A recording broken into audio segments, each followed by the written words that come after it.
വളരെ സ്നേഹത്തോടെ യാതൊരുപോലെ പ്രിയപ്പെട്ട മാമച്ചി സാറിനെ സ്വാഗതം ചെയ്യുന്നു.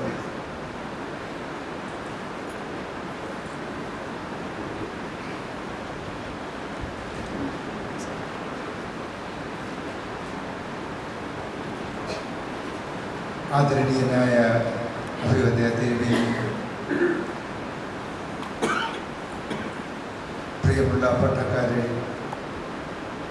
വിശ്വാസ സമൂഹമേ, മദ്യമുക്തി പ്രാപിച്ച എൻ്റെ പൊന്നോമനകളായ സഹോദരങ്ങളെ, അവരുടെ കുടുംബാംഗങ്ങളെ, കുഞ്ഞുങ്ങളെ, എല്ലാവർക്കും ഈശ്വരൻ്റെ വിലയേറിയ നാമത്തിൽ ഞാൻ വന്ദനം ആശംസിക്കട്ടെ. ഒന്നാമത്, ഇങ്ങനെയൊരു ക്രമീകരണം ഈ പിതാക്കളെ അനുസ്മരിക്കാനും ഒന്നിച്ചുകൂടാനും കാര്യക്ഷമമായി ആശയം വിനിമയം ചെയ്യപ്പെടാനും ഇങ്ങനെ ചില പ്രവർത്തനങ്ങൾ നടക്കുന്നുണ്ട്. ഇതിൻ്റെ ഏതെങ്കിലും ഭാഗത്ത് ഒന്ന് കയറിക്കൂടാനിടയായാൽ രക്ഷപ്പെടും എന്ന ഒരു സന്ദേശം ഈ സമൂഹത്തിന് കൊടുക്കാനും കഴിഞ്ഞതിൽ ഈ യോഗത്തിന് വലിയ പങ്കുണ്ട് എന്ന് ഞാൻ വിശ്വസിക്കുകയാണ്. അതുകൊണ്ട് തന്നെ ഈ യോഗത്തിൻ്റെ സംഘാടകത്വത്തിൽ മുൻകൈയെടുത്ത ഏറ്റവും ബഹുമാന്യനായ ആദരണീയനായ മെത്രാപ്പോലീത്തായോടും വാഴക്കൽ അച്ഛനോടുമുള്ള, അതുപോലെ തന്നെ യുവജന സമാജം ചുമതലക്കാരോടുമുള്ള നന്ദിയും സ്നേഹവും എൻ്റെ വ്യക്തിപരമായി മാത്രമല്ല, ദേശത്തിൻ്റെ ആവശ്യത്തോടുള്ള പ്രതികരണം എന്ന നിലയിൽ നന്ദി ഞാൻ അറിയിക്കുകയാണ്. രണ്ടാമത്, വളരെ അവിചാരിതമായി ഒന്ന് രണ്ട് കാര്യങ്ങൾ ഇവിടെ നടന്നു. ഒന്ന്, ഞാൻ പലയിടത്ത് വെച്ച് രഹസ്യമായും അല്പം പരസ്യമായും പറഞ്ഞ ഒരു കാര്യം വളരെ അവിചാരിതമായി മെത്രാപ്പോലീത്ത ഇവിടെ പ്രഖ്യാപിച്ചു. നിർഭയമായി വാഴക്കലച്ചനൊരു കാര്യം പറഞ്ഞു. പാറക്കലച്ചനും യോഹന്നാൻ റമ്പാച്ചനും കൊളുത്തിയ ദീപം മുന്നോട്ട് കൊണ്ടുപോകാൻ ഓർത്തഡോക്സ് സഭയിൽ ഒരു പുരോഹിതനും മുന്നോട്ട് വന്നില്ല. അതിവിടെ വെച്ച് മാത്രമല്ല, ഇവിടെ വെച്ച് മെത്രാപ്പോലീത്ത കൂടി ഇരിക്കുമ്പോൾ അത് പറയുമെന്ന് ഞാൻ പ്രതീക്ഷിച്ചല്ല. ഇന്ന് പാറക്കലച്ചൻ്റെ പള്ളിയിൽ അത് പറയുകയുണ്ടായി. അത് പറഞ്ഞ് ആ സത്യസന്ധമായ പ്രസ്താവനയ്ക്ക് തൊട്ടുപിറകെ വാഴക്കലച്ചനെ ആ പദവിയിലേക്ക് വാക്കുകൊണ്ട് വാഴിക്കുവാൻ ദൈവം കൊടുത്ത വലിയ ഒരു നിയോഗം, അതൊരു പക്ഷേ ആ വാഴിക്കലിൻ്റെ നിയോഗം ഏറ്റുവാങ്ങിയ മെത്രാപ്പോലീത്തയ്ക്കും ആ നിയോഗം ശിരസാവഹിച്ച് പ്രവർത്തിക്കും എന്ന് ഉറപ്പിക്കുന്ന വാഴക്കലച്ചനും വേണ്ടി ഞാൻ ആ ദൈവത്തിന് ആയിരം നന്ദി പറയുന്നു. വളരെ അവിചാരിതമായി സംഭവിച്ചതാണ് എങ്കിലും ഇത് ഈ നാട്ടിൽ സംഭവിക്കേണ്ട ഒരു കാര്യം തന്നെയാണ്. അതിന് ദൈവം അവർക്ക് ദർശനം കൊടുത്തു എന്ന് ഞാൻ വിചാരിക്കുകയാണ്. മൂന്നാമത്തെ ഒരു കാര്യം, എന്നോട് വാഴക്കലച്ചൻ ഒരിക്കലും പറഞ്ഞില്ല എന്നെ ഇവിടെ ആദരിക്കുമെന്ന്. അങ്ങനെയാണെങ്കിൽ ഞാൻ ഈ വേദി വിട്ട് പുറത്ത് നിൽക്കുമായിരുന്നു. ഇവിടെ വന്നതിന് ശേഷമാണ് ഒരു തരത്തിൽ ഇങ്ങനെ വഴുതി പറഞ്ഞ് അവസാനം ഈ ഒരു പൊന്നാട ചാർത്തിയത്. കാരണം പൊന്നാടയൊന്നും അണിയാനുള്ള കുളിരിൻ്റെ സമയമായിട്ടില്ല എന്നാണ് ഞാൻ വിചാരിക്കുന്നത്. അതുകൊണ്ട് അങ്ങനെയുള്ളിടത്ത് നിന്ന് ഞാൻ പൊതുവെ ഒഴിഞ്ഞു നിൽക്കുന്ന ഒരു രീതിയാണുള്ളത്. ഏതായാലും എൻ്റെ ഒരു കൂട്ടുപ്രവർത്തനത്തിന് വാഴക്കലച്ചനെ കിട്ടിയെന്ന സന്തോഷത്താൽ, അതല്ല അതിനേക്കാൾ വലിയ കുരിശും ഏറ്റുവാങ്ങാൻ ഞാൻ തയ്യാറാണ്. ആ നിലയ്ക്ക് അതിനെ എല്ലാവിധ വഴക്കങ്ങളോടും എല്ലാം ഒരു കീഴടങ്ങൽ പോലെ, ഒരു അംശവസ്ത്രം പോലെ ഞാൻ അതിനെ ചുംബിച്ച് സ്വീകരിക്കുന്നു. നന്മ നാടിനുണ്ടാകുമെങ്കിൽ അത് നല്ലത് തന്നെയാണല്ലോ, അത് അച്ഛൻ്റെ കൂടെ ഉണ്ടാകട്ടെ എന്ന് ഞാൻ പ്രാർത്ഥിക്കുകയും ആശംസിക്കുകയും ചെയ്യുന്നു. ഇതിങ്ങനെ ഈ വക കാര്യങ്ങൾ പറഞ്ഞ് മുമ്പോട്ട് പോകാനല്ല ഞാൻ ആഗ്രഹിക്കുന്നത്. എന്നെ സംബന്ധിച്ചിടത്തോളം ഈ പുതുപ്പള്ളി എനിക്ക് സമ്മാനിച്ച കുറേ മുറിവുകളുണ്ട്. ആ മുറിവുകൾ നിങ്ങളെ അറിയിക്കാനും ബോധ്യപ്പെടുത്താനുമാണ് ശ്രമിക്കുന്നത്. നിങ്ങളുടെ മനസ്സങ്ങനെ മുറിഞ്ഞിട്ടുണ്ടോ എന്ന് എനിക്കറിയാൻ പാടില്ല. എന്നോട് 21 വയസ്സുകാരിയായ ഒരു പെൺകുട്ടി അവളുടെ വീട്ടിൽ വെച്ച് നടന്ന ഒരു മദ്യമുക്തരുടെ കൂട്ടായ്മയിൽ എന്തെങ്കിലും പറയൂ മോളെ എന്ന് പറഞ്ഞപ്പോൾ അവൾ എഴുന്നേറ്റ് നിന്ന് പറഞ്ഞു, എൻ്റെ അപ്പ ഇപ്പോൾ കുടിയിൽ നിന്ന് മോചിതനായി 212 ദിവസം കഴിഞ്ഞിരിക്കുന്നു. എന്നിട്ട് അല്പസമയം നിർത്തിയിട്ട് അവൾ പറഞ്ഞു, എന്തേ സാറേ നേരത്തെ വരാഞ്ഞത്? എന്താ ഇത്ര താമസിച്ചത്? എന്താണ് അവൾ പറഞ്ഞതിന്റെ അർത്ഥമെന്നറിയാമോ? 1.5 വർഷം 2 വർഷം മുമ്പ് അവൾ എഞ്ചിനീയറിംഗിന് പഠിക്കാൻ പോയ 2ാമത്തെ വർഷം അവളുടെ അമ്മ അപ്പൻ്റെ അമിത മദ്യപാനത്തിൽ അടിപ്പെട്ട് എന്നേക്കുമായി ആത്മഹത്യ ചെയ്തു. ആ കുഞ്ഞ് 3 മക്കളുള്ള ആ കുടുംബത്തിലെ കുഞ്ഞിനോട് ചോദിക്കുകയാണ്, എന്തേ സാറേ താമസിച്ചത് എന്ന്. ഇത് എന്നോടുള്ള ചോദ്യമല്ല,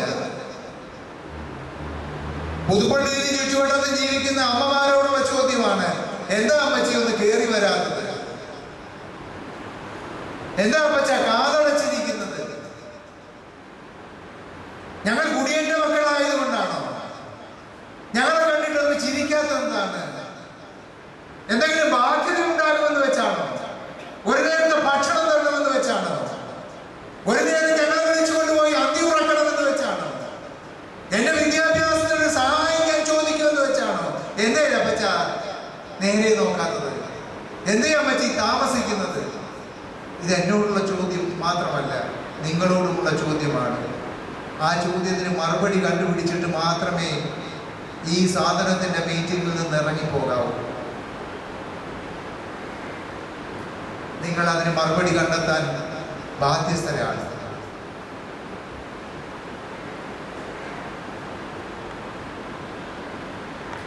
ഇതിനേക്കാൾ എത്രയോ ഭീകരങ്ങളാണ് അവസ്ഥകൾ. ഈ ഇടവകയിലെ നിങ്ങൾ കണ്ടും കേട്ടും പഴകിയ സുഹൃത്തുക്കളും ഈ പുതുപ്പള്ളിയിൽ കണ്ട സുഹൃത്തുക്കളുമായ 2-3 ആളുകൾ അവരുടെ ജീവിത സാക്ഷി ഇവിടെ പങ്കുവയ്ക്കുന്നുണ്ട്. അതുകൊണ്ട് തന്നെ മദ്യത്തിൻ്റെ തീവ്രതയും അവരുടെ കുടുംബം തകർന്ന കഥയും ഈ മൂന്നാമതൊരാൾ അല്ലെങ്കിൽ ഒരു ഇടനിലക്കാരനായി ഞാൻ പറഞ്ഞു കേൾപ്പിക്കുന്നതിനേക്കാൾ അവർ തന്നെ പറയുന്നതായിരിക്കും, പറഞ്ഞു കേൾക്കുന്നതായിരിക്കും നല്ലത്. അതുകൊണ്ട് ഞാൻ ആ ഭാഗം വിടുകയാണ്. എനിക്കിവിടെ പറയാനുള്ളത്, ദീർഘകാലം പാറക്കലച്ചൻ്റെ പാദസ്പർശനേറ്റ ഈ പുണ്യഭൂമി, ഈ പള്ളിക്കകം, ഈ അങ്ങാടി, ഈ കൊച്ചാലിമൂട് മുതൽ ഇങ്ങോട്ടുള്ള ഈ തെരുവ് എന്തുകൊണ്ടാണ് പാറക്കലച്ചൻ്റെ സന്ദേശം ഏറ്റുവാങ്ങാഞ്ഞത്? എന്നാ പാറക്കലച്ചൻ ജനിച്ചതെന്നറിയോ? ഞങ്ങളെന്തിനാ അറിയുന്നത്? ആരെല്ലാം മരിച്ചു, ആരെല്ലാം ജനിച്ചു? 1916 നവംബർ മാസം 30-ാം തീയതിയാണ് ജനിച്ചത്. ഇന്ന് അച്ഛൻ ജനിച്ച് 100 വർഷവും 11 ദിവസവും തികയുകയാണ്. ആരെങ്കിലും അറിഞ്ഞോ? ശതാബ്ദി ആഘോഷിച്ചോ? 100 തികയുമ്പോൾ ഇവിടെ ഇപ്പൊ 98 തികയുമ്പോഴേ 100ന്റെ ആഘോഷം തുടങ്ങിക്കഴിഞ്ഞിരിക്കുക. 100 കഴിഞ്ഞിരിക്കുന്നു. 11 ദിവസവും പിന്നിട്ടിരിക്കുന്നു. ആരും അറിഞ്ഞിട്ടില്ല. പുതുപ്പള്ളികൾ ഇളക്കി മറിച്ച ഒരു മതേതരാശയത്തിന്റെ പ്രതിനിധിയായ പാറക്കലച്ചനെ ആരും അറിഞ്ഞില്ല. ജനിച്ചതും മരിച്ചതും ഒന്നും ആരും അറിയിക്കണമെന്ന് ആഗ്രഹിക്കുന്നുമില്ല. എന്തേ ചങ്കിൽ ചൂടില്ലാതെ പോകുന്നു? ഒരു നോവില്ലാതെ പോയത് എന്തുകൊണ്ടാണ്? ഇതൊന്ന് ഓർത്തു വയ്ക്കാൻ കഴിയാതെ പോയത് എന്തുകൊണ്ടാണ്?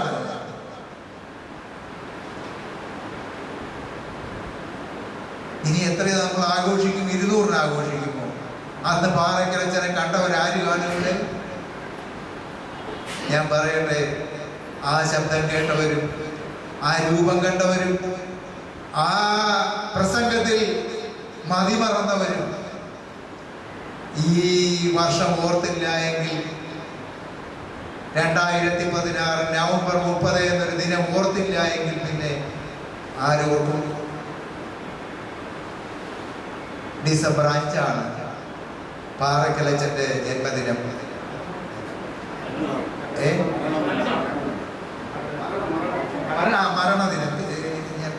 മരണദിനം അതിന് പിറ്റേ ആഴ്ചയാണല്ലോ ഇത്. അതുകൊണ്ട് തന്നെ പുതുതായി വന്നതാണെങ്കിലും മെത്രാപ്പൊലീത്ത ഈ ദിനം ഇവിടെ ആചരിക്കണമെന്നും ഈ സന്ദേശം കാലത്തിന്റെ ചുവരെഴുത്താണ് എന്നും ഒരു കത്തിലൂടെയും അതുപോലെ തന്നെ ഈ സമ്മേളനത്തിലൂടെയും പ്രഖ്യാപിക്കുവാൻ തയ്യാറായതിനുള്ള നന്ദിയാണ് ഞാൻ ആദ്യമായിട്ട് ഇവിടെ പ്രകടിപ്പിച്ചത്. ഞാൻ ഒരു സഭയുടെ ആളെന്നുള്ള നിലയിലല്ല ഇവിടെ സംസാരിക്കുന്നത്. എല്ലാ മതങ്ങളുടെയും മനുഷ്യന്റെ പ്രതിനിധി എന്ന നിലയിൽ പറയട്ടെ, പാറയ്ക്കലച്ചൻ കണ്ണൂർ മുതൽ ഇങ്ങോട്ടുള്ള എത്രയെത്ര സ്ഥലങ്ങളിൽ വെള്ളിയാഴ്ച എരമല്ലൂർ സ്കൂളിൽ നിന്നിറങ്ങി വടക്കോട്ട് യാത്ര ചെയ്ത് പോയിട്ടുണ്ട്. ഒരു പട്ടക്കാരൻ എന്ന നിലയിൽ ഞായറാഴ്ചകളിൽ പള്ളിയിൽ വന്ന് ശുശ്രൂഷ അനുഷ്ഠിക്കേണ്ട ബാധ്യതയുള്ള ആളാണെങ്കിലും പലപ്പോഴും അദ്ദേഹം അതിൽ നിന്ന് ഒഴിഞ്ഞു നിന്ന് അതിനേക്കാൾ വലിയൊരു സേവനമാണ് താൻ നിർവഹിക്കുന്ന ഈ മദ്യപിശാചിനെതിരെയുള്ള പോരാട്ടം എന്നറിഞ്ഞുകൊണ്ട് ഏറ്റവും പുതിയ സംവേദന ക്ഷമതയുള്ള ഒരു കലാരൂപമായ കഥാപ്രസംഗത്തെ അതിന് ഉപകരണമാക്കിക്കൊണ്ട് അദ്ദേഹം സഞ്ചരിക്കുകയായിരുന്നു. നമ്മളൊക്കെ സ്വസ്ഥമായി കിടന്നുറങ്ങുന്ന അർദ്ധരാത്രികളിൽ KSRTC ബസ്സിനും ട്രെയിനിനും കോട്ടയത്ത് വന്നിറങ്ങി നടന്നും ഇരുന്നുമൊക്കെ നീരിടത്ത് എത്തിച്ചേർന്ന കഥകൾ വല്ലതും നാം അറിയുന്നുണ്ടോ? അല്ല, നമ്മളെന്തിനാ അറിയുന്നതൊക്കെ? അച്ഛൻ്റെ 2013 25ാം ചരമവാർഷികത്തിൽ പ്രസിദ്ധീകരിച്ചൊരു പുസ്തകമെങ്കിലും ഉണ്ട് കേട്ടോ. നാം 3 വർഷമേ ആയുള്ളൂ അത് പ്രസിദ്ധീകരിച്ചിട്ട്. കുറഞ്ഞ പക്ഷം അതെങ്കിലും ഒന്ന് വായിക്കണം. ഒരു മനുഷ്യനെതിരെ എങ്ങനെ പ്രാണൻ കൊടുത്തു എന്നതിന്റെ കഥ അതിനകത്തുള്ളൊന്ന് വായിക്കണം. ഹരിപ്പാട്ടും കാർത്തികപ്പള്ളിയിലും നടന്ന ഒരു സമ്മേളനത്തിൽ പങ്കെടുക്കാനായി ഒരു ടീമായിട്ട് പാറയ്ക്കലച്ചൻ പോയി. ടീമിനെ അവിടെ നിർത്തിയിട്ട് ശനിയാഴ്ച വൈകിട്ട് മടക്കയാത്രയാണ്. ഒരു പ്രസംഗം കഴിഞ്ഞ് ഇറങ്ങിയപ്പോൾ താമസിച്ചു. നേരെ ആലപ്പുഴയ്ക്ക് KSRTC ബസ് കിട്ടി. NH-ലൂടെ ബസ്സുണ്ടല്ലോ. ആലപ്പുഴ എത്തിയപ്പോഴാണ് അറിയുന്നത് കോട്ടയത്തിനുള്ള ബോട്ട് പോയി കഴിഞ്ഞു. ഇനി എങ്ങനെ മടങ്ങും? അവിടെ നിൽക്കുമ്പോൾ ബോട്ട് ജെട്ടിയിലെ ഒരു സ്രാങ്ക് പറഞ്ഞു, അച്ഛാ ഇനി ചങ്ങനാശ്ശേരിക്കൊരു ബോട്ടുണ്ട്, പോകുന്നോ? കുയിക്കളെ കുറെ കൂടെ അടുത്ത് ചെല്ലാമല്ലോ. ആലപ്പുഴ നിൽക്കുന്നതിനേക്കാൾ ചങ്ങനാശ്ശേരി നിൽക്കുന്നതാണല്ലോ മീനടത്തിന് പോകാൻ എളുപ്പം. അത് കയറി 11 മണിക്ക് ചങ്ങനാശ്ശേരിയിൽ ഇറങ്ങി. എങ്ങോട്ട് പോകും? വണ്ടിയില്ലെന്നല്ല, ഒരു ഇരുചക്ര വാഹനങ്ങൾ പോലും അവസാനിച്ചു. അച്ഛൻ 12-12:30 ആയപ്പോൾ നിന്ന് ക്ഷീണിച്ചപ്പോൾ നടക്കാൻ തന്നെ തീരുമാനിച്ചു. ഏതോ ഒരു വരാന്ത പോലെ ഇറക്കി കെട്ടിയ തട്ടുകടയുടെ കച്ചവടമൊന്നും ആരംഭിച്ചിട്ടുള്ള കാലമല്ല. എവിടെ നിന്നോ ഒരല്പം ഭക്ഷണം കഴിച്ചിട്ട് കുപ്പായവും മടക്കി കുത്തി ചങ്ങനാശ്ശേരിയിൽ നിന്ന് മീനടത്തേക്ക് നടന്നു. മീനടത്ത് എത്തിച്ചേർന്നപ്പോൾ 3:30 മണി. 8:30ക്കാണ് പാറയ്ക്കപ്പള്ളിയിലെ കുർബാന. നിങ്ങളൊന്ന് ആലോചിച്ച് നോക്കി, എത്ര മണിക്കൂർ വിശ്രമിച്ചു കാണും? എന്ത് മാനസിക പിരിമുറുക്കമായിരിക്കും ആ മനുഷ്യൻ അനുഭവിച്ചത്? അദ്ദേഹത്തിന്റെ രാത്രികളെല്ലാം ഇങ്ങനെയായിരുന്നില്ലേ? പ്രത്യേകിച്ച് ഒഴിവ് നാളുകൾ. ഇങ്ങനെ ഒരാളിനെ നമ്മൾ എന്തുകൊണ്ടാണ് മറന്നു പോകുന്നത്? കത്തിച്ച് അനേക ദീപങ്ങളിലേക്ക് പകർന്നു കൊടുക്കാൻ എന്താണ്? അത് നമ്മുടെ കുറ്റമല്ലേ? ആ കുറ്റത്തിൽ നിന്നല്ലേ നമ്മുടെ കുഞ്ഞുങ്ങളിൽ നിന്ന് നഷ്ടമായിരിക്കുന്നത്? അപ്പച്ച, അമ്മേ, ദീപശിഖ കൊണ്ടുവന്നത് ചെറുപ്പക്കാരാണ്. അങ്ങനെയാണെങ്കിൽ ഒരു യുവജന പ്രസ്ഥാനത്തിന്റെ നേതൃത്വത്തിൽ കൊണ്ടുവന്ന ദീപശിഖയ്ക്ക് അകമ്പടിയായി വന്ന ചെറുപ്പക്കാർ എത്രയാകുന്ന എണ്ണിക്ക്? ഒരു വായിലെ പല്ലിന്റെ എണ്ണം കാണുന്നത്.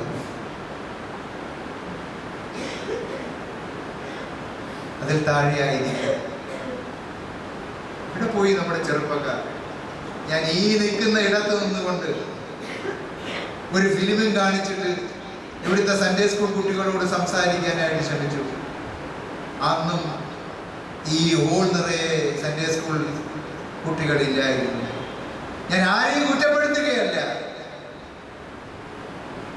ഈ മഹത്തായ സന്ദേശം ഏറ്റുവാങ്ങാൻ നമ്മുടെ മനസ്സും നമ്മുടെ ശരീരവും നമ്മുടെ വിഭവങ്ങളും പാകമാകാതിരുന്നത് കൊണ്ടല്ലേ ഈ ചോർച്ച സംഭവിച്ചത്? ആണെന്ന് കുറ്റബോധത്തോടുകൂടെ സമ്മതിച്ചുകൊണ്ട് നിലവിളിക്കാനും അയൽവക്കത്തേക്ക് നമ്മുടെ കാതൊന്ന് കുറിപ്പിക്കാനും നാം തയ്യാറാകണം. അവിടെ കേൾക്കുന്ന നിലവിളി മദ്യത്തിൽ നിന്നുണ്ടായതാണോ? ആണെങ്കിൽ അതിനോടൊന്ന് പ്രതികരിക്കാൻ നാം തയ്യാറാകണം.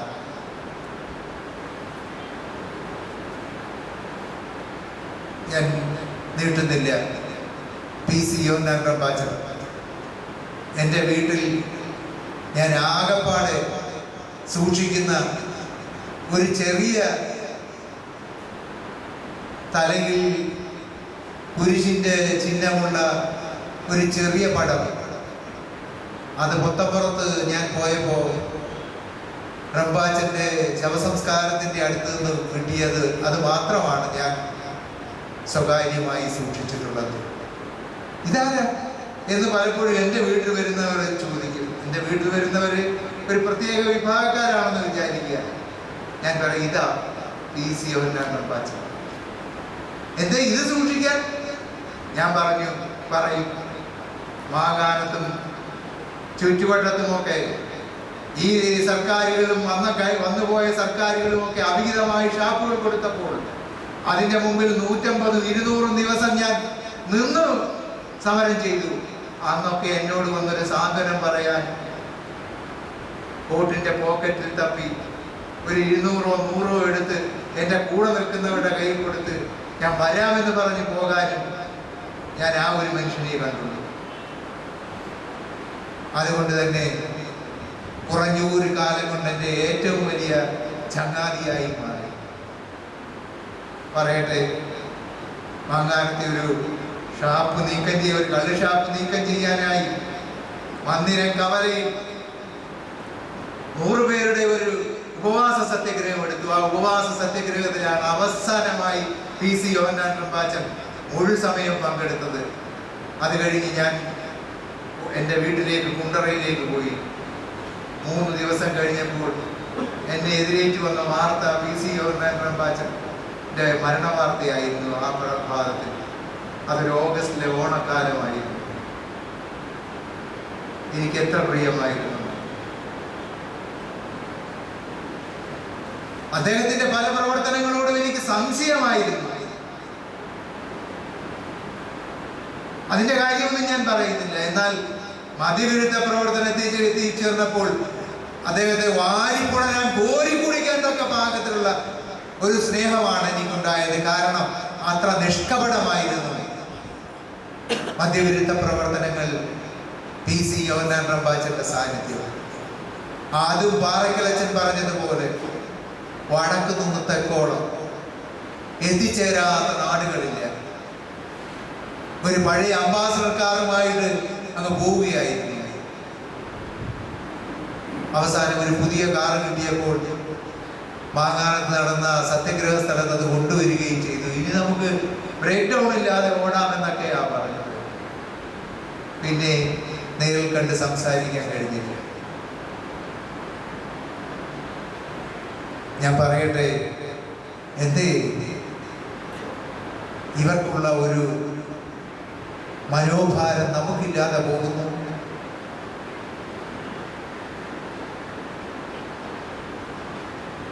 മദ്യനിരോധന സമിതിയിൽ MP മന്മഥൻ സാർ ഉൾപ്പെടെയുള്ള ആളുകളുടെ വായിൽ നിന്ന് ഈ രണ്ടാളുകളെ പറ്റി, പാറക്കലച്ചനെ പറ്റിയും അതുപോലെ തന്നെ റംബാസിനെ പറ്റിയും നല്ല വാക്കുകളല്ലാതെ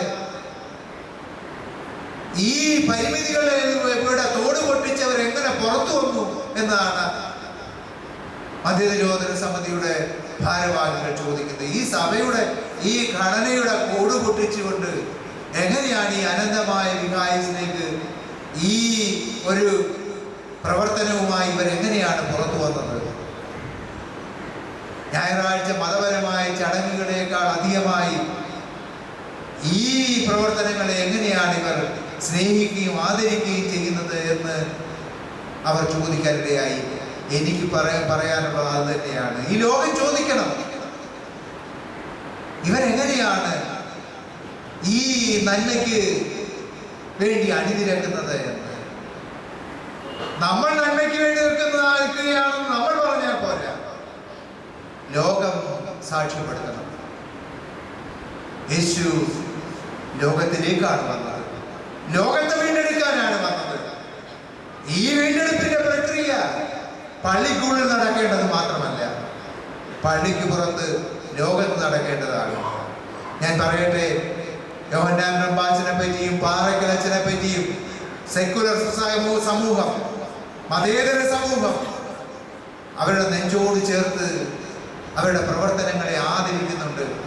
ആ ആദരവാണ് നമുക്ക് ഇവിടെ അനുസ്മരിക്കാനുള്ളത്. എങ്ങനെയാണ് പാറക്കലച്ചൻ ഈ പ്രവർത്തനത്തിലേക്ക് വന്നത് എന്ന് പാറക്കലച്ചൻ തന്നെ പറയുന്നു. 1951 ഓണക്കാലം, അതൊരു സെപ്റ്റംബർ മാസത്തിലായിരുന്നു.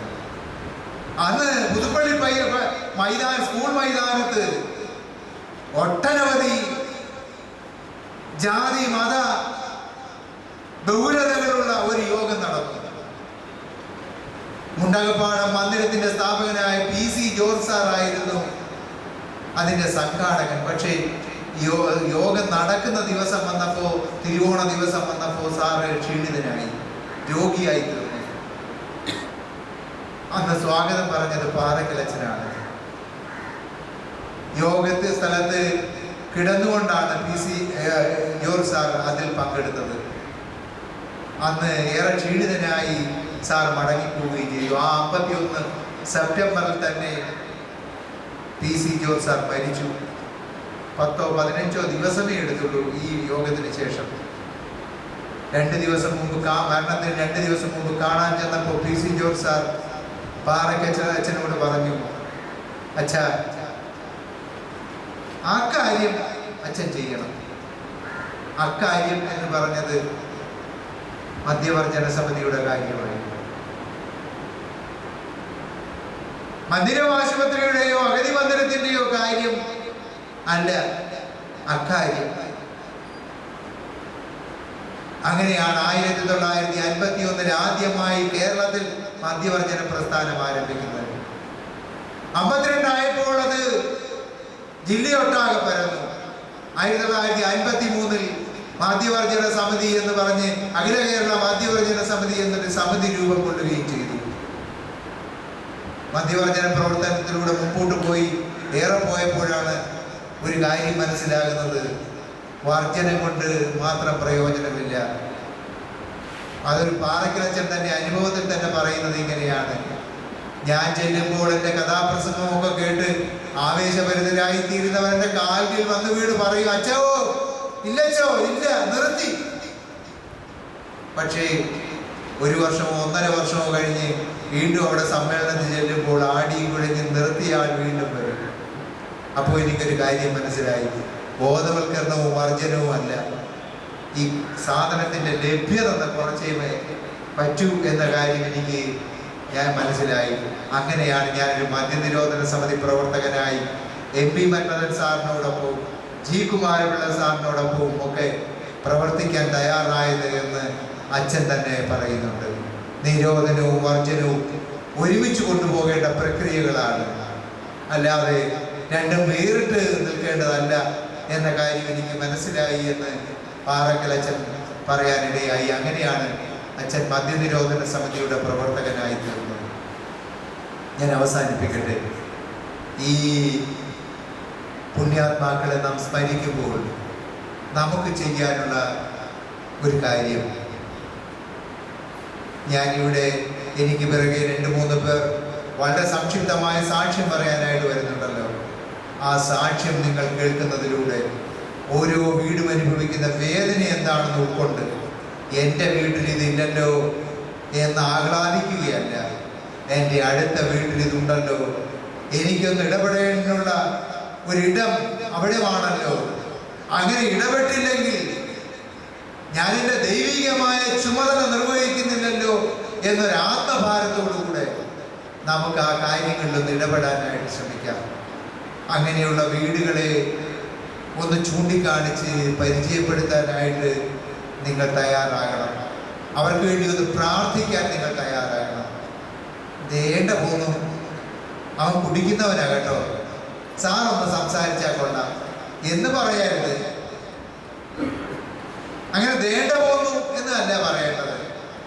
ഒന്ന് വരണം, ഞാനും വരാം, നമുക്കൊന്ന് സംസാരിക്കാം എന്നോട്, അല്ലെങ്കിൽ ഈ മദ്യമുക്തി പ്രാപിച്ച കുറെ ഏറെ പേരുടെ ഇരിപ്പുണ്ട്, അവരോടൊന്ന് പറയാൻ തയ്യാറാകണം. ഒരു നെഞ്ചു കൊടുക്കാൻ തയ്യാറാകണം, ഒന്ന് തോട് കൊടുക്കാൻ തയ്യാറാകണം. ഇതിനൊരു പ്രത്യാഘാതം ഉണ്ടായിരിക്കാം, വിളിച്ചുകൊണ്ട് വന്ന് നിങ്ങളെ പരിഹസിക്കുമായിരിക്കാം. അപരിചിതനായി എനിക്കും ഈ പ്രിയപ്പെട്ടവർക്കും ആ തെറി കേൾക്കാൻ ഇഷ്ടമാണ് എങ്കിൽ, അവർ തലിയാൽ കൊള്ളാൻ തയ്യാറാണ് എങ്കിൽ, അയൽക്കാരിയായ അമ്മേ, നിങ്ങൾക്ക് എന്തുകൊണ്ടാണ് അതൊന്നും കേൾക്കാൻ തയ്യാറില്ലാത്തത്? നിശ്ചയമായിട്ടും അതിന് തയ്യാറാകണം. അങ്ങനെ തയ്യാറാകുമ്പോഴാണ് നമ്മളെ പറ്റിയുള്ള ദൈവോദ്ദേശം സഫലമാകുന്നത്. അത് കേൾക്കാൻ നിങ്ങൾ തയ്യാറാകും എന്ന പ്രതീക്ഷയോടെയാണ് ഞാൻ എൻ്റെ വാക്കുകൾ സമാപിപ്പിക്കുന്നത്. ഒരു കാര്യം മാത്രം പറഞ്ഞ് അവസാനിപ്പിക്കട്ടെ. ഞാൻ കളക്ടറേറ്റിന് മുമ്പിൽ സമരത്തിലിരിക്കുമ്പോൾ ഒത്തിരി കുട്ടികളെ, 6 മാസം പ്രായമുള്ള മേരിയെ മുതൽ 17 വയസ്സുള്ള കുട്ടികളെ വരെ അവിടെ നടക്കിരുത്താനായിട്ട് കൊണ്ടുവന്നിട്ടുണ്ട്. നടക്കിരുത്തുക എന്നത് ഒരു പഴയ പ്രയോഗമാണ്, ദൈവത്തിന് വേണ്ടി സമർപ്പിക്കുക എന്നതാണ്. അതെങ്ങനെയാ കളക്ടറേറ്റിന് മുമ്പിൽ സത്യഗ്രഹ പന്തലിൽ നടക്കിരുത്തുന്നത് എന്നല്ലേ അല്ലേ ചോദ്യം? ആ ചോദ്യത്തിന് മറുപടി എന്താണെന്ന് ചോദിച്ചാൽ, അവിടെ നടത്തിക്കിരുത്തിയ കുഞ്ഞുങ്ങളാരും നഷ്ടപ്പെട്ടു പോയിട്ടില്ല. ഇപ്പോഴും അവർ സജീവമായി എന്നോടും കുര്യാക്കോസ് സാറിനുമായിട്ടുള്ള ബന്ധത്തിൽ നിലനിൽക്കുകയാണ്. അതൊരു കുട്ടിയുടെ കാര്യം മാത്രം ഞാൻ പറയാം. 12 വയസ്സുള്ള കുട്ടി,